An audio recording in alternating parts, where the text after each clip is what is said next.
The evacuation alarm screamed across New Haven Colony for the third day straight. Captain Minji Park stood on the bridge of the Tomorrow's Hope, watching thousands of refugees stream through the docking ports. Her ship was never meant to carry this many people. The civilian transport vessel had a rated capacity of 30,000, but they had already loaded 45,000 souls. And more kept coming. "Captain, we need to leave now," her first officer said. His hands shook as he monitored the sensor readings. "The Korvath fleet just broke through the defense line. They will be here in 4 hours. Minji looked at the crowds still waiting on the dock. Families clutched children and small bags of belongings. That was all they could bring from their entire lives. Everything else would burn when the Korvath arrived. She had heard the reports from other colonies. The Korvath Dominion did not take prisoners. They did not occupy worlds. They simply erased every human presence they found. "We wait 30 more minutes," she said. "Get as many aboard as we can." Down in the main refugee hold, Jae-sung held his daughter Hae-rin close to his chest. The little girl was 6 years old, and she had not stopped crying since they left their home. She kept asking for her toys, for her room, for her friends from school. Jae-sung had no answers that would comfort her. He only knew they had to survive. The hold was packed with people. Families sat on the floor because there were not enough seats. The air smelled of sweat and fear. Emergency lights cast everything in a dim red glow. Somewhere in the crowd, a baby wailed. An old woman prayed quietly in Korean, her voice barely audible over the engine noise. "Daddy, when can we go home?" Hae-rin asked. Jae-sung kissed the top of her head. "Soon, sweetheart. Soon. We will find a new home." He did not tell her that their home no longer existed. He had watched from the transport window as Korvath bombers turned their neighborhood into fire. His wife had died in the first attack 3 days ago. She had been at the market. There was not even a body to bury. He only had Hae-rin now, and he would do anything to keep her safe. The ship's intercom crackled to life. "This is Captain Park. We are sealing the hatches and preparing for departure. I know you are all scared. I know you have lost everything. But you are safe now. This ship will take you to Sanctuary Station, where the human fleet is gathering. We will protect you. I promise." Minji wished she felt as confident as she sounded. The Tomorrow's Hope had no weapons. It had no armor. It was just a transport ship, lit up like a festival with running lights and beacon signals that announced to everyone, "Civilians aboard, do not fire." The laws of war were supposed to protect them. Every spacefaring species in the galaxy recognized civilian vessels as neutral. Even in the worst conflicts, refugee ships passed safely through battle zones. But the Korvath Dominion followed different rules. The ship undocked from New Haven and began its journey away from the doomed colony. Behind them, the remaining defense stations fought desperately against the approaching Korvath fleet. Minji watched the tactical display as, one by one, the defense markers winked out. She turned away and focused on the navigation plot. 3 days to Sanctuary Station. 3 days of flying through empty space, far from any battle zones. They would make it. 60,000 kilometers away. Korvath Commander Thexnar studied the scanner, reading on his flagship. His sensor officer had detected the human transport ship leaving the colony. The vessel was broadcasting civilian distress signals on all frequencies. Its transponder clearly identified it as an unarmed refugee carrier. "Commander, the vessel is marked as a protected civilian craft," his sensor officer reported. "By Galactic Council law, we must allow it to pass." Thexnar's mandibles clicked in annoyance. He had read the human surrender demand that morning. The humans wanted the Korvath to retreat from all occupied territories and pay reparations. As if the Korvath Dominion would bow to these soft, weak creatures. The humans had only been in space for 200 years. The Korvath had ruled their sector for 3,000. How many humans are aboard that ship? He asked. Scans show approximately 50,000 life signs, Commander. Mostly families. We detect a high number of juvenile humans. Oh. Thexnar thought about the strategic situation. Humans bred quickly and fought stubbornly. Every human that escaped today would become a soldier tomorrow, or would breed more soldiers. If the Korvath wanted to truly win this war, they needed to strike at the root, destroy the civilians, and you destroyed the enemy's future. Those refugees will spread propaganda about Korvath cruelty, he said to his officers. They will show pictures of their destroyed homes and demand sympathy from the Galactic Council. They will turn the other species against us. We cannot allow this. Lev. Wev. His weapons officer looked uncomfortable. Sir, firing on a marked civilian vessel is a war crime. The Galactic Council will... the Galactic Council is weak. Thexnar interrupted. They make rules for civilized species. But war is not civilized. War is about survival. The humans would do the same to us if they had the chance. We will eliminate this threat before it spreads. He gave the order. His fleet changed course to intercept the Tomorrow's Hope. On the bridge of the civilian ship, Minji Park noticed the Korvath fleet's trajectory shift. At first, she thought it was a coincidence, but as the minutes passed, it became clear the Korvath ships were pursuing them. Her blood went cold. Broadcast our civilian status again, she ordered. All frequencies. Make sure they know we have no weapons. The communications officer worked frantically. Captain, they are not responding. They have locked weapons on our position. This could not be happening. No one attacked civilian transports. It was the most fundamental law of warfare, observed even by the most brutal species. Minji activated the ship-wide intercom, trying to keep her voice steady. All passengers, this is the captain. Move to the center sections of the ship. Stay calm and hold on to something secure. We are experiencing a situation, but we will get through this. In the refugee hold, Jae-sung felt the ship accelerate. Hye-rin whimpered in his arms. Around them, other families began to realize something was wrong. Whispers spread through the crowd. A transport ship should cruise slowly and steadily. This felt like an evasion maneuver. The Tomorrow's Hope was not built for speed. It lumbered through space like a wounded animal, while the Korvath warships closed the distance. Minji tried every trick she knew, changing course, broadcasting surrender signals, even offering to shut down engines and allow boarding. Nothing worked. The Korvath weapons opened fire. The first missiles struck the engine section. Explosions ripped through the ship. The lights went out, replaced by emergency lighting and the red glow of fire. Jae-sung threw himself over Hye-rin as debris rained down.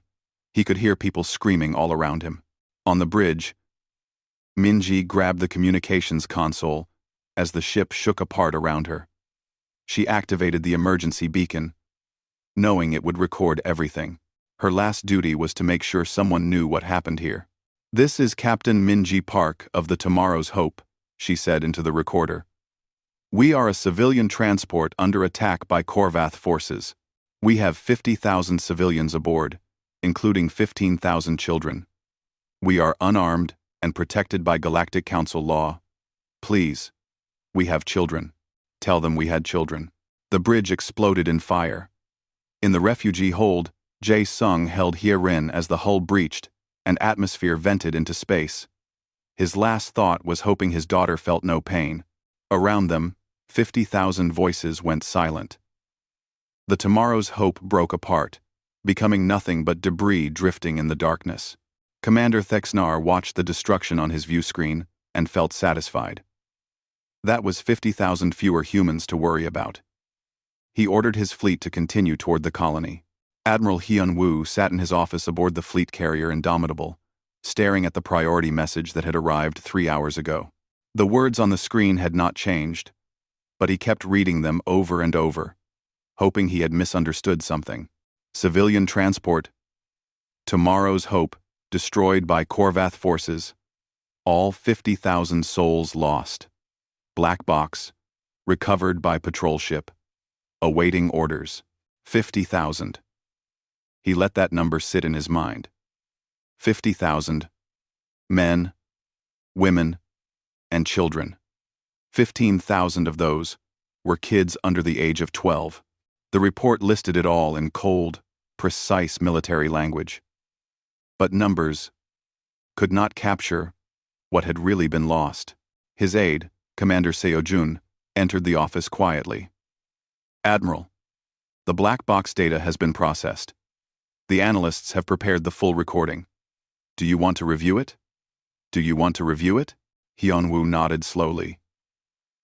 Play it. Play it. What followed were the worst 23 minutes of his life. The recording started with Captain Park's calm voice, trying to keep her passengers calm. Then came the warning alarms as the Korvath fleet changed course. Her increasingly desperate attempts to communicate, to surrender, to explain they were civilians. The impact sounds as missiles struck the ship, the screaming. God, the screaming of thousands of people who knew they were about to die. Near the end, the audio picked up something that would haunt Hyun-woo forever. A man singing a lullaby in Korean to his crying child. The same lullaby Hyun-woo's own mother had sung to him 40 years ago. The man's voice stayed steady and loving, even as explosions grew closer. He sang until the audio cut off abruptly. Seojun stood silent, tears running down his face. Hyun-woo felt nothing. Not yet. He had learned long ago that commanders could not afford to feel until the work was done. Get me the casualty list, he said quietly. Every name. Sir, there are 50,000 names. It would take every name, Commander. I will read every single one. The list arrived within an hour. Hyun-woo began at the top and read aloud. Alone in his office. Park Min-ji. Captain. Kim Jae-sung. Age 32. Kim Hae-rin. Age 6. Lee Tae-young. Age 78. On and on. He did not skip a single name. When his voice grew hoarse, he kept reading. When his eyes burned with fatigue, he kept reading. It took him 16 hours to read all 50,000 names. By the end, dawn was breaking over the planet below, and Hyun-woo had transformed into something different. The man who started reading the list had still believed in rules of war and measured responses. The man who finished reading understood that some crimes demanded absolute justice. He called an emergency meeting of all fleet commanders. 30 admirals and generals gathered in the conference room, their faces grim. They had all received the news. Many had listened to the recording. The mood was dark and dangerous. Before Hyun-woo could speak, the door opened, and a Galactic Council representative entered. Ambassador Felnix, a tall insectoid creature from the Centaurus Federation, approached the table with its translator device humming. Admiral Hyun-woo, I come with a message from the Galactic Council. We have learned of the tragic incident involving your civilian transport. The Council extends its deepest sympathies. Tragic incident, Hyun-woo repeated softly. Is that what you call the deliberate massacre of 50,000 unarmed refugees? Felnix's antenna twitched nervously. The Council has launched an investigation into the attack. We will determine if war crimes were committed, and war crimes were committed. Hyun-woo interrupted. His voice remained quiet, but everyone in the room heard the steel beneath it. The Korvath commander gave the order to fire on a marked civilian vessel broadcasting distress signals. We have the black box recording. We have sensor logs from 3 different human ships. There is no question about what happened. Yes, well, the Council agrees this appears serious. However, we must urge restraint in your response. The rules of proportional retaliation state that restraint. Hyun-woo stood up slowly. Ambassador, the Galactic Council wants humanity to show restraint, to be compassionate in our response, to follow the rules of civilized warfare. He walked to the wall screen and activated the recording from the Tomorrow's Hope. The sounds of dying children filled the conference room. Felnix flinched at the noise. The human officers sat frozen, rage building in their eyes. Hyun-woo let it play for 1 full minute before shutting it off. The silence afterward was deafening. "You want us to show compassion?" Hyun-woo said quietly, turning to face the ambassador. "That ship sailed with our civilians." He let those words hang in the air. Felnix's translator took a moment to process the idiom, and when it did, the ambassador stepped backward. What do you mean, Admiral?" "I mean humanity's compassion died 3 days ago, along with those 50,000 people. What remains is something else. Something your Galactic Council has never seen from us before."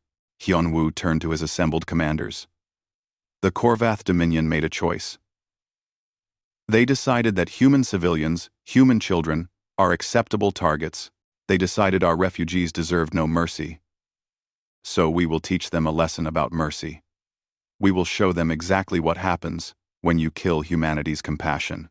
He brought up a star chart showing Korvath territory. Red marks indicated their major systems. Total war protocol is now in effect. Every human fleet will mobilize immediately. We will not seek battles with Korvath military forces. We will not try to capture territory. We will systematically dismantle their entire civilization until it no longer exists. The Korvath Dominion will become a historical footnote, a warning to every species in the galaxy about what happens when you murder our children. "Admiral, this is madness," Felnix protested. "The Council will never approve such an extreme. We are not asking for approval." Hyun-woo said coldly. "You tell the Galactic Council that humanity is done playing by rules that our enemies ignore. You tell them that we tried compassion, we tried restraint, and 50,000 corpses is what we got for it. Never again." He looked at each of his commanders in turn. "I want every weapon we have never used deployed. I want every experimental system brought online. I want the Korvath to know absolute fear. No quarter given. No surrender accepted. No communication attempted. We will broadcast one message to them. The final transmission from the Tomorrow's Hope. Let them hear what they did. Let them understand what is coming for them." The admirals nodded grimly. No one objected. No one questioned. They had all heard the recording. They had all read the names. Felnix tried once more. "Please, Admiral, reconsider. Genocide is—" "The Korvath committed genocide 3 days ago," Hyun-woo interrupted. "What we are doing is extermination of a threat. When a species proves it will murder refugee children, it proves it cannot exist alongside civilized races. We are removing that threat. Permanently." He dismissed the meeting and returned to his office. Seo-jun followed him. "Sir, the orders are going out.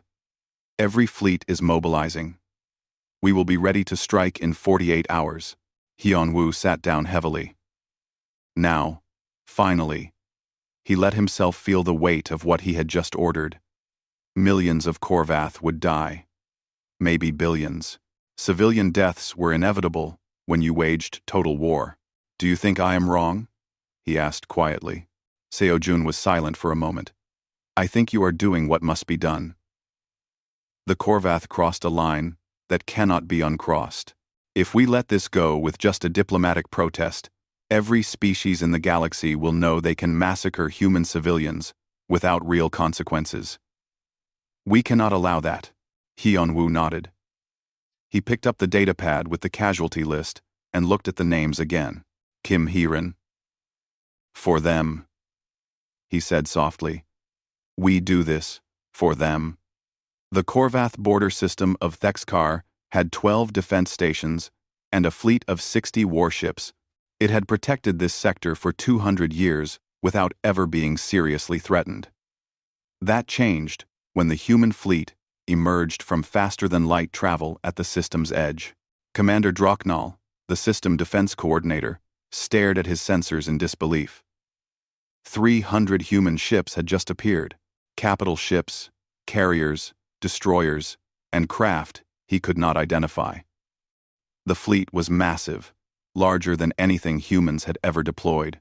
"Open a communication channel," he ordered. "Demand to know their intentions."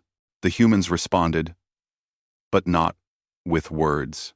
Every human ship began broadcasting the same audio file simultaneously. Draknal's translator picked up the signal and converted it to Korvath language.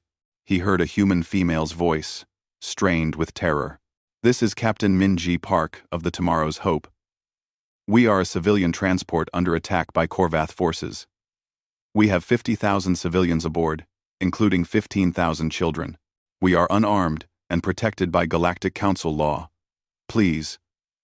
We have children. Tell them we had children." Then came the sounds. Explosions. Screaming. The crying of young ones. The transmission ended with static. Draknal felt his blood chill. He knew what the Tomorrow's Hope was. The civilian transport that Commander Thexnar had destroyed. At the time, Draknal had thought it was a questionable decision, but he trusted his superiors. Now, listening to that recording broadcast from 300 warships, he understood it had been a catastrophic mistake. "Sir, they are not responding to our hails. They are advancing on attack vectors. Try again. Tell them we want to negotiate." The humans gave no response, except to continue broadcasting that terrible recording. Over and over. The final moments of the Tomorrow's Hope echoed through space. It was not a warning. It was a declaration. The battle lasted 4 hours. Draknal had trained for combat his entire life. He had studied human tactics and strategies. None of it prepared him for what came next. The humans fought like nothing he had ever seen. They used weapons the Korvath had never encountered. Relativistic kill vehicles that moved at 90% light speed, impossible to intercept. Fusion arrays that burned so hot they melted his defense stations from 1,000,000 kilometers away. Swarms of AI-driven drones that adapted and learned with every attack, becoming more efficient killers by the second. But worst of all was the absolute ruthlessness. Human ships gave no warning before firing. They accepted no surrender signals. When Korvath vessels tried to retreat, the humans hunted them down and destroyed them. When Draknal tried to surrender the entire system, offering to shut down all weapons and allow occupation, the humans simply kept firing. By the time the battle ended, every Korvath military asset in the system was destroyed. Every station was gone. Every ship was debris. 12,000 Korvath military personnel were dead. The humans had lost 37 ships. Then, something happened that terrified Draknal more than the battle itself. The human fleet ignored the military orbital platforms around the inhabited colony below, and instead deployed something else. Medical ships, evacuation transports, rescue craft. A transmission came through on the emergency civilian channel. "Attention! Korvath civilians of Thexkar colony.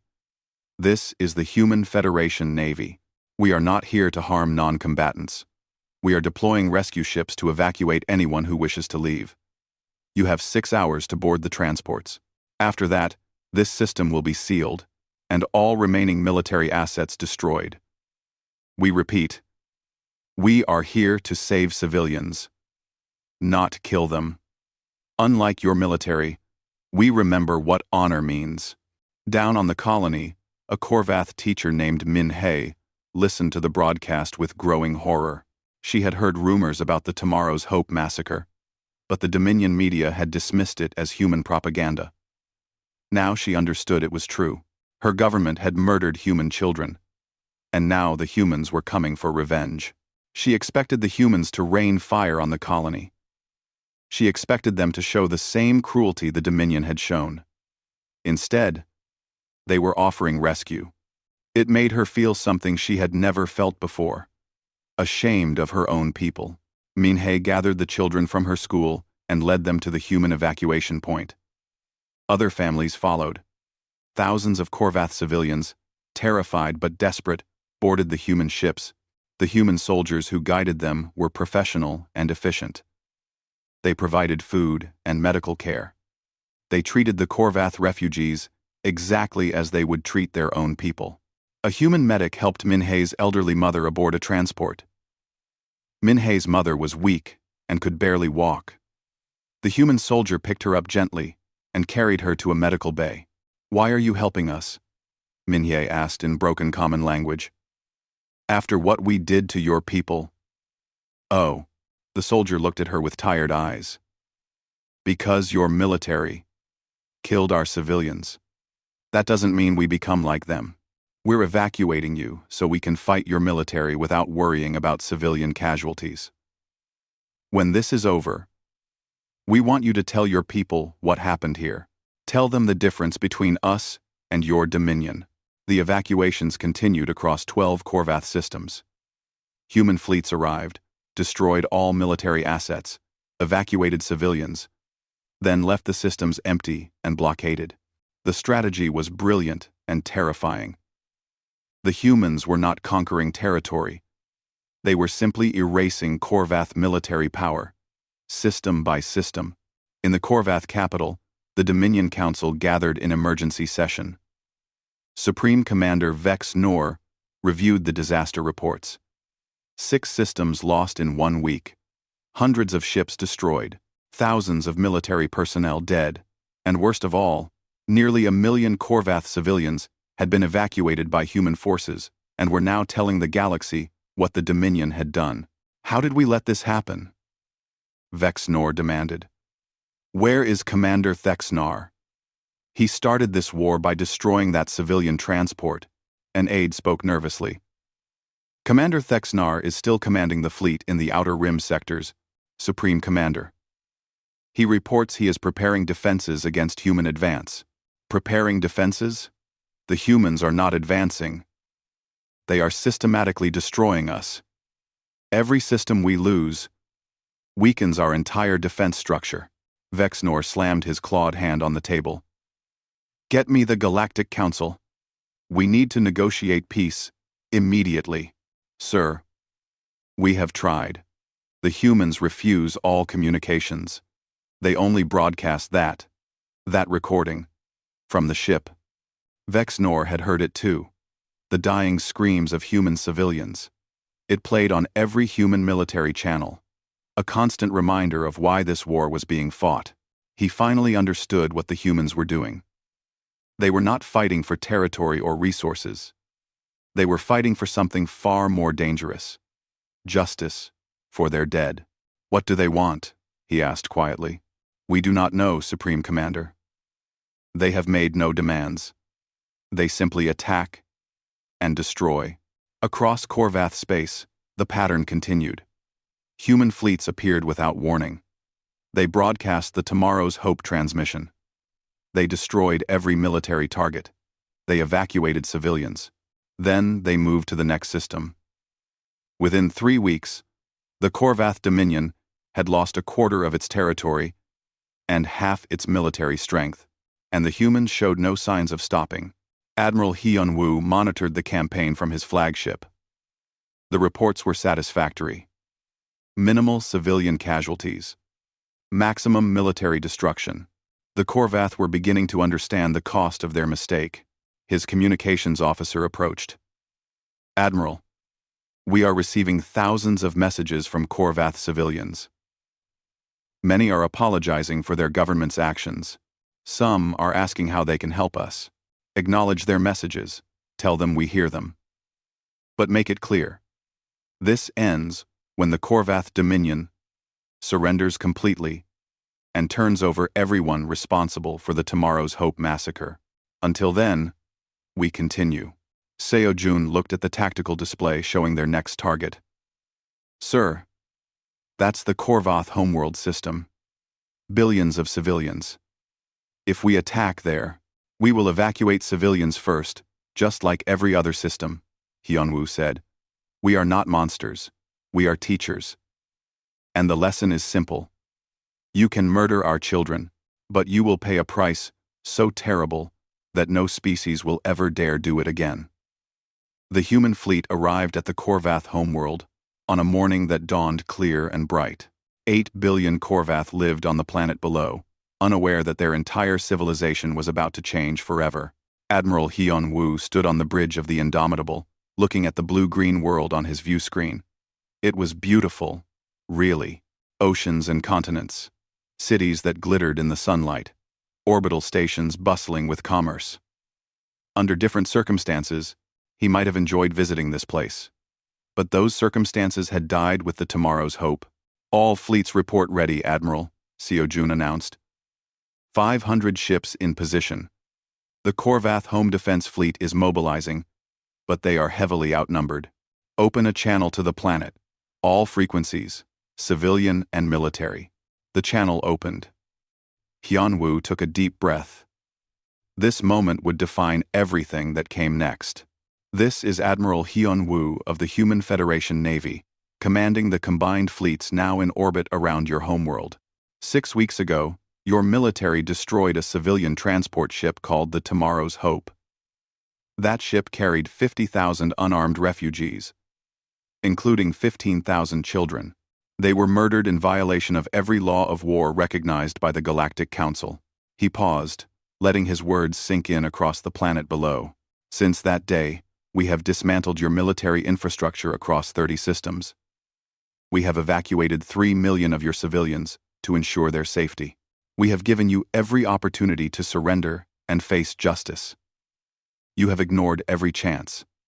So now we are here, at your homeworld, and you will make a choice. Down on the planet, Supreme Commander Vex Nor watched the human admiral speak. The Dominion Council had gathered in the war room, their earlier arrogance completely gone. They were surrounded, outnumbered, and out of options. Wu continued his broadcast. The Human Federation demands the following: complete and unconditional surrender of the Korvath Dominion. All military forces will stand down immediately. All individuals responsible for ordering or carrying out the Tomorrow's Hope massacre will be turned over to human custody for trial. The Korvath government will provide full reparations to the families of the victims. These terms are not negotiable. Vex Nor wanted to refuse. His pride as a Korvath warrior screamed at him to fight to the end.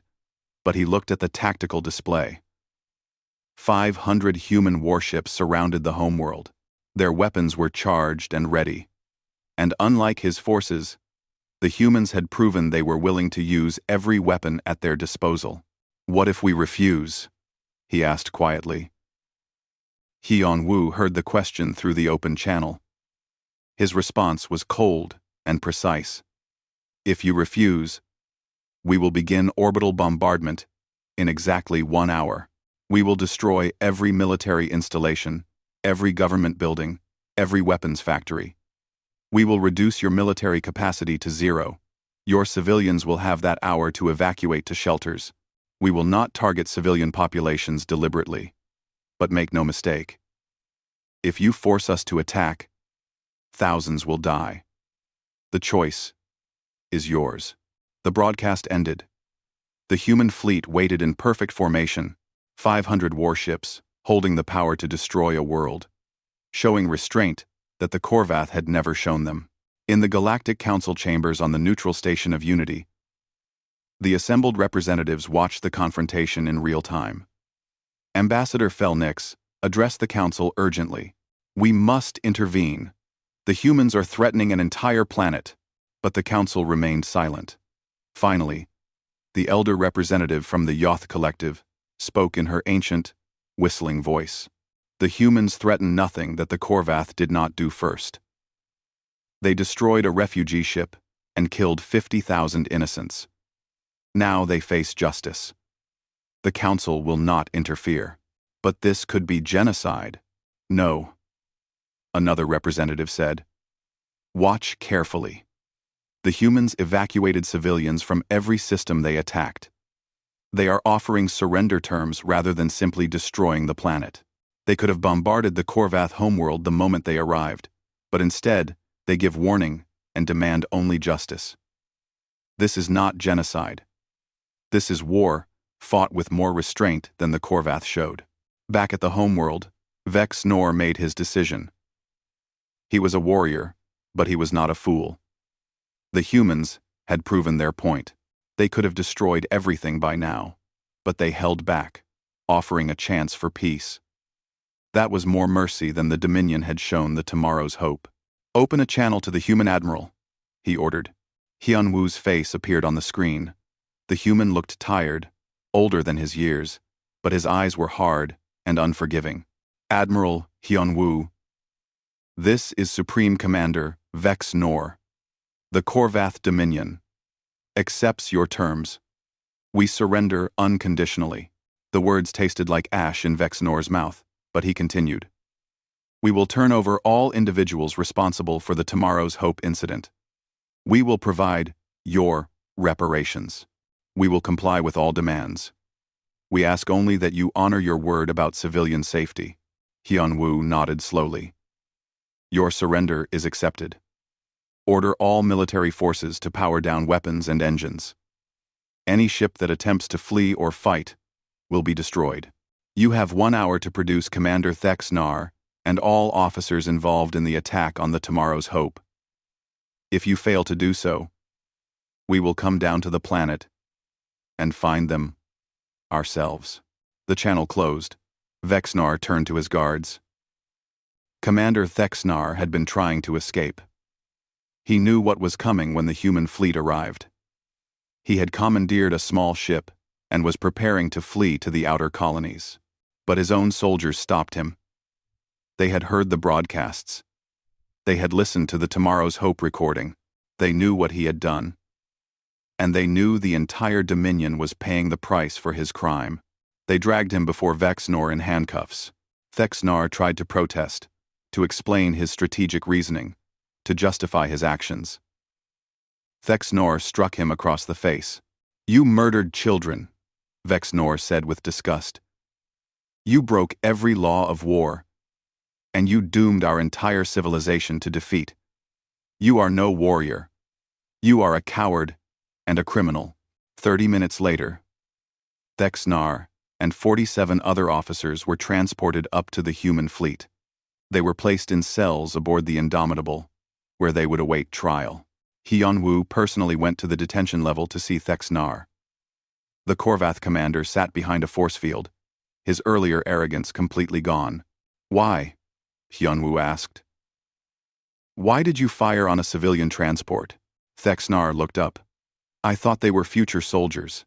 I thought I was protecting my people. You thought wrong. You murdered 50,000 innocents. And in doing so, you guaranteed your people's defeat. You see, Commander, humanity could have been convinced to negotiate. We could have found a peace agreement. But you took away our compassion. You killed our children. And that is something we will never forgive or forget." Hyun Woo left the brig and returned to the bridge. Seo Jun met him with a report. "Sir, the Korvath military has completely stood down. The Galactic Council is requesting a meeting to discuss peace terms. Tell them we will meet, but our terms remain firm. The Korvath Dominion will be placed under Galactic Council supervision for the next 50 years. They will rebuild under our observation. They will teach their children what happened here and why. And the individuals responsible for the massacre will be tried publicly, so every species in the galaxy can see justice done. And us, sir? What happens to us?" Hyun Woo looked out at the stars.